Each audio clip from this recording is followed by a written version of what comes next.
ملک کی سیاسی منظر نامے میں بڑی سیاسی پیش رفت سامنے آئی ہے۔ وزیر اعظم شہباز شریف نے اہم قومی چیلنجز پر تمام قومی سیاسی قائدین کو ایک میز پر بٹھانے کا فیصلہ کر لیا ہے۔ عمران خان کو بھی اے پی سی میں شرکت کی دعوت دی جائے گی۔ اس پر ہم بات کریں گے ڈان نیوز اسلام آباد کے چیف رپورٹر ثناء اللہ خان سے۔ ثناء اللہ خان، آج پریس کانفرنس میں فواد چودھری نے اور حماد اظہر نے بارہا کہا کہ ملک کسی بھی ایسی چیز کا متحمل نہیں ہو سکتا، اور دوسری جانب ہم دیکھ رہے ہیں کہ باقاعدہ اے پی سی میں شرکت کی دعوت دینے پر غور کیا جا رہا ہے۔ تو آپ کو لگتا ہے تمام سیاسی رہنما مل کر بیٹھیں گے ملک کے لیے؟ دیکھیں، یہ تو اب اس کا اعلان کیا گیا ہے وزیر اعظم کی طرف سے، اور جو 7 فروری کو کل جماعتی کانفرنس کا، اب اس میں دیکھنا یہ ہے کہ جب انہوں نے کہا ہے کہ پی ٹی آئی کے چیئرمین عمران خان سب سے رابطہ کیا جائے گا، سب کو دعوت دی جائے گی، اور ایاز صادق اور اسپیکر قومی اسمبلی نے رابطہ بھی کیا ہے پرویز خٹک سے اور اسد کیسر سے، اور ان کو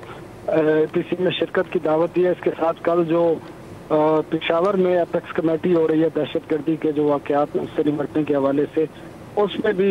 یہ فیصلہ کیا گیا ہے، بلکہ دعوت دی گئی ہے پی ٹی آئی کو کہ ان کے وہ 2 نمائندے شرکت کریں، اور وزیر اعظم کی طرف سے یہ درخواست کی گئی ہے ان سے، تاکہ تو یہ بڑی ڈیولپمنٹ ہے۔ لیکن دیکھنا یہ ہے کہ اب پی ٹی آئی کے کی طرف سے اس پر کیا رد عمل آتا ہے، کیونکہ ماضی میں پی ٹی آئی کی طرف سے اس قسم کی جو کوششیں تھیں اس کو زیادہ پذیرائی نہیں ملی، اور انہوں نے انکار ہی کیا ہمیشہ، چاہے وہ نیشنل حوالے سے کوئی جو کمیٹیاں ہیں جس میں صوبائی وزیر اعلیٰ کو شرکت کرنا ہوتی ہے ضروری، تو پنجاب سے اور کے پی کے میں جب ان کی حکومت تھی تو ان کے وزیر اعلیٰ